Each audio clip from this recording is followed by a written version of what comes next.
இப்போ கொஞ்சம் மேஸ்குலனிட்டி பற்றி பேசுவோம். அந்த காலத்துலலாம் மென் வந்து நல்லா மேஸ்குலானாக இருந்தாங்க. மேபி உமன் வந்து அதனால் சப்ரஸ் பண்ணப்பட்டிருக்கலாம். அவங்கள ஃப்ரீயாக இருக்க விடாமல் அந்த மாதிரி பண்ணதுனால இந்த ஃபெமினிசம் மூவ்மெண்ட் அந்த மாதிரிலாம் வந்தது. இப்போ காலப்போக்கில் என்ன ஆயிடுச்சுன்னா ரொம்ப ஃபேக் ஃபெமினிஸ்ட்டு, இப்போ பசங்க பண்ணுற எல்லாத்தையும் நாங்கள் பண்ணுறோம் அப்படின்ற மாதிரி பண்ண ஆரம்பிச்சிட்டாங்க. அதுக்கு அகெயின்ஸ்டாக இல்லை மேஸ்குலனிட்டியை பற்றி பேசுறதுக்கு நிறைய இன்ஃப்ளூயன்சர் வந்துட்டாங்க. இப்போ ஆண்ட்ரூ டேட் அந்த மாதிரி ஃப்ரெஷன் ஃபிட் அந்த மாதிரி நிறைய பேர் இருக்காங்க. தமிழில் வந்து நீங்கள் இந்த மேஸ்குலனிட்டி பற்றி நிறைய பேசுகிறீங்க. அது வந்து இங்கே இருக்க ஆடியன்ஸ்க்கு வந்து அது கொஞ்சம் புதுசான விஷயமா இருக்குது. அது எப்படி நீங்கள் பார்க்குறீங்க? நீங்கள் இதுக்கப்புறம் நிறைய இந்த மாதிரி கிரியேட்டர்ஸ் வருவாங்கன்னு நினைக்கிறீங்களா? இல்லை நான் எப்படின்னா நம்ம வந்து எப்படின்னா நல்லா புரிச்சுக்கோங்க. இங்கே வந்து ஆண் வந்து அப்பராக இருக்கணுமா, பெண்கள் அப்பராக இருக்கணுமா அப்படிங்கிறதுக்கு போகாமல் instead what is right for our life. புரியுதா உங்களுக்கு? அதான் சொசைட்டி ஒன்று சொல்லுது, அவங்க ஒன்று சொல்லுது, இவங்க சொல்லணும்னா எது ரியலிஸ்டிக்காக எது ஒர்க் ஆகுது, எது வந்து ரியலிஸ்டிக்காக நம்ம நல்லது, அந்த பாயிண்ட் ஆஃப் வியூவில் பார்க்கணும். இப்போது ஓகேவா? ஸோ என்ன அப்படின்னா பெண்களுக்கு வந்து இப்போ உமன் நம்பர்ன்றது ரொம்ப இம்பார்ட்டன்ட். சரியா? அவங்க டெவலப் ஆகணும், அவங்க இண்டிவிஜுவலி ஹாப்பியாக இருக்கணும், அவங்களுக்கு தேவையான எல்லா விஷயங்கள் அது அவங்களோட உரிமை அவங்க எடுத்துக்கணும். புரியுதா உங்களுக்கு? அதே மாதிரி எப்படின்னா மென்னும் மென் இப்படி தான் இருக்கணும்னு ஒரு இது இருக்குல்ல, அது அவனே ஃப்ரீயாகணும். புரியுதா உங்களுக்கு? இப்போ என்னன்னா விமன் எம்பவர்மெண்ட் இம்பார்ட்டன்ட், அங்கே அதே நேரத்தில் இங்கிட்ட ஆப்போசிட்டாக ஒரு மாதிரி நெகட்டிவாக புஷ் பண்ணி, இப்போ எக்ஸாம்பிள் நீங்கள் சாஃப்ட்டாக இருக்கணும், பீப்புள் ப்ளீஸராக, குட் பாய்ங்கிற அந்த டெஃபினேஷன் கடைசி இங்கே வந்தால் முடியும். அப்படி போகும்போது இப்போ இங்கே மென் வந்து சஃபர் ஆகிறாங்க. ஸோ நம்ம எது லைஃபுக்கு கரெக்டு அப்படிங்கிறத அண்டர்ஸ்டாண்ட் பண்ணிட்டு நம்ம பண்ணணும். ஓகே, அப்போ மென் புரிஞ்சுக்கோங்க, இந்த ஐடியா ஆஃப் ஈக்குவாலிட்டி வந்து ரிலேஷன்ஷிப்பில் இம்பார்ட்டண்ட்டானா அதில் வந்து ஒரு குட்டி ப்ராப்ளம் இருக்குது. புரிஞ்சுக்கோங்க, உலகம் வந்து ஒரு ஐடியாக்குள்ளே இந்த உலகம் வந்து ஒர்க் ஆகாது.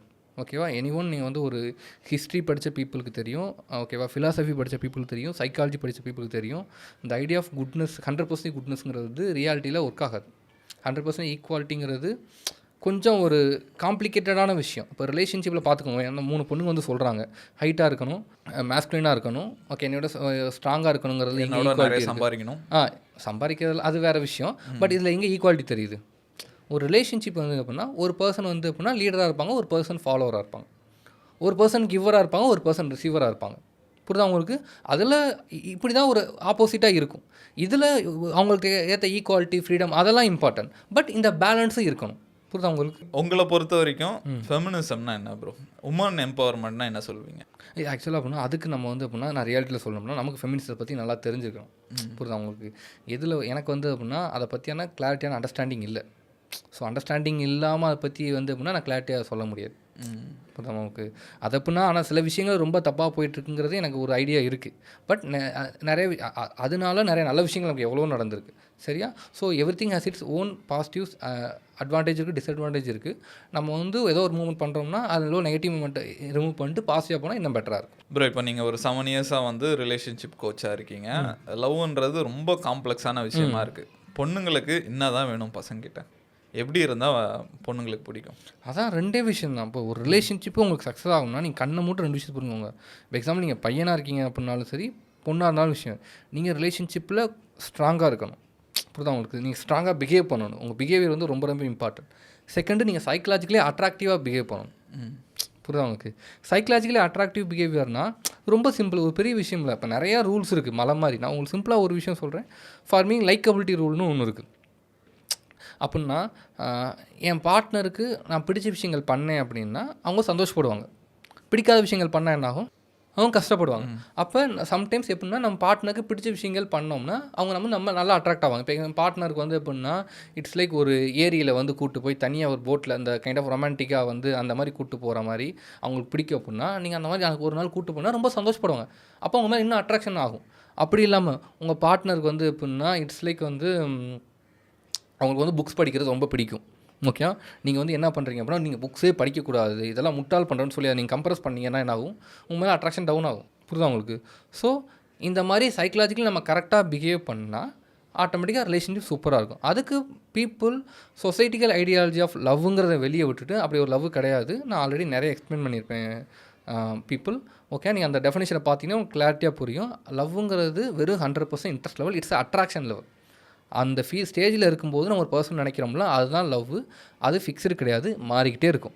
நம்ம சைக்கலாஜிக்கலி அட்ராக்டிவாக என் பார்ட்னர்கிட்ட பிஹேவ் பண்ணால் 100% இன்ட்ரெஸ்ட் இருக்கும். என்னை அப்சசிவாக லவ் பண்ணுவாங்க, நீ தான் உலகம், நீ தான் வாழ்க்கைன்னுவாங்க. நான் தப்பாக பிஹேவ் பண்ணால் இன்ட்ரெஸ்ட்டில் டவுன் ஆயிரும், நீ தேவையே கிடையாது, நான் வேறு பர்சனை பார்த்துட்டு போயிடுன்னு சொல்லி போயிடுவாங்க. இதுதான் லவ். சரியா? ஸோ இதை புரிஞ்சுக்கிட்டு சைக்காலஜி நீங்கள் லேர்ன் பண்ணணும். ஓகே, நான் நிறைய டீச் பண்ணியிருக்கேன், நிறைய பீப்புள் டீச் பண்ணுறாங்க, அதை அண்டர்ஸ்டாண்ட் பண்ணால் இட்ஸ் லைக் முன்ன மாதிரி கிடையாது. இப்போ நான் ஆக்சுவலாக முன்ன மாதிரி என்ன பண்ணப்போ ஓகே சைக்காலஜினா பெரிய மலை காம்ப்ளெக்ஸ் அப்படிலாம் கிடையாது. இப்போ சிம்பிள். இப்போ நான் எல்லாமே சிம்பிளாக புரியாத மாதிரி தான் உங்களுக்கு சொன்னேன். ஈஸியாக லேர்ன் பண்ணிக்கலாம். இப்போ நம்ம லவ் பண்ணுற வரைக்கும் நல்லா அவங்க மேலே நிறைய இன்ட்ரெஸ்ட்டாக இருக்கும், வெளியெல்லாம் போகிறோம், அந்த மாதிரிலாம் இருக்கும். கல்யாணம் ஆனதுக்கப்புறம் அவங்கவுங்க ஒர்க்கு பிஸி ஆகிடுறோம், அவ்வளோவா வெளியே போகிறது இல்லை. அந்த இன்ட்ரெஸ்ட்டை அந்த ரிலேஷன்ஷிப்பை நல்ல என்கேஜிங்காக வச்சுக்க நம்ம என்னென்ன பண்ணணும்? ஃபஸ்ட்டு ஐடியா ஒரு விஷயம் நீங்கள் புரிஞ்சுக்க போனால் இட்ஸ் அ செடக்ஷன். செடக்ஷன்னா வந்து ஒரு தப்பான வேடுங்கிற மாதிரி நினச்சாங்க. செடக்ஷன்னா it's like I am seducing my partner. இதுதான் ரியாலிட்டி. புரியுதா உங்களுக்கு? லவ்ங்கிறது அப்படின்னா ஜஸ்ட்டு வந்து 2 பேரை பக்கத்தில் வைக்கிற அப்படி கிரியேட் ஆகாது. புரியுதா உங்களுக்கு? இப்போ நான் வந்து ஒன்றும் லைக்கபிள் ரூல்னு சொன்னேன். அவங்களுக்கு பிடிச்ச விஷயத்தை பண்ணும்போது அவங்க சந்தோஷப்படுவாங்க. நீ லவ் பண்ணணும்னா அதுவும் செடக்ஷன் தான். அது தப்பான வேடு கிடையாது. நம்ம பார்ட்னரை நம்ம கடைசி வரையும் செடியூஸ் பண்ணிக்கிட்டே இருக்கணும். இட்ஸ் லைக் செடியூஸ்னால் அவங்கள சைக்கலாஜிக்கலி நம்ம மேலே அட்ராக்டிவாக ஹூக் பண்ணி வச்சுக்கிட்டே இருக்கணும். புரியுதா உங்களுக்கு? அதுதான் எப்படின்றேன். அதான் சொல்லி அதுவும் நிறைய ரூல்ஸ் இருக்குது. இப்போ 1 2ன்னு இல்லை. இப்போ நான் தான் ஒன்று வந்து உங்களுக்கு லைக்கபிலிட்டி ரூல் அப்படின்னு சொன்னேன். ஒன்று என்னது அப்படின்னா ஒரு ப்ராப்பர் நல்ல ஒரு ரூல் என்னது அப்படின்னா relationship should be a balance. கொஞ்ச நாள் நல்லா அப்சசிவாக க்ளோஸாக இருக்கீங்கன்னா ஓகேவா, லிட்டில் பிட் ஆஃப் கொஞ்சம் ஸ்பேஸ் எடுத்திங்கன்னா ரிலேஷன்ஷிப் சூப்பராக இருக்கும். இப்போ எக்ஸாம்பிள் வந்து அதான் எல்லாமே அப்படின்னா போச்சு ஏம்டா ஒரு தப்பான ஒரு புரிதல் இருக்கும். என்ன புரிதல்னால் சேர்ந்து இருந்தால் மட்டும்தான் வந்து அட்ராக்ஷன் வந்து இருக்கும் அப்படின்வாங்க. ஓகே, அப்போ ஒரு ஹஸ்பண்ட் அண்ட் ஒய்ஃபு 18 வருஷமாக வந்து லவ் பண்ணிகிட்ருக்காங்க, ரைட்டா? அவங்களுக்கே டைவர்ஸ் ஆகுது. ஸோ ஜஸ்ட் பிகாஸ் சேர்ந்துருக்கனால வந்து ரிலேஷன்ஷிப் கடைசியும் போகணும்னா அப்படிலாம் கிடையவே கிடையாது. நம்ம அம்மாவே யோசிச்சுக்கோங்க. நம்ம அம்மாவோட யாருமே உலகத்தில் அவ்வளோ அவசியம் லவ் பண்ண மாட்டாங்க. அவங்க கூட நீங்கள் 24 மணி நேரம் நாய் மாதிரி பின்னாடி நம்ம வந்து வாலாட்டிக்கிட்டு போனோம்னா நம்மளே செருப்பாக அடிச்சிருவாங்க.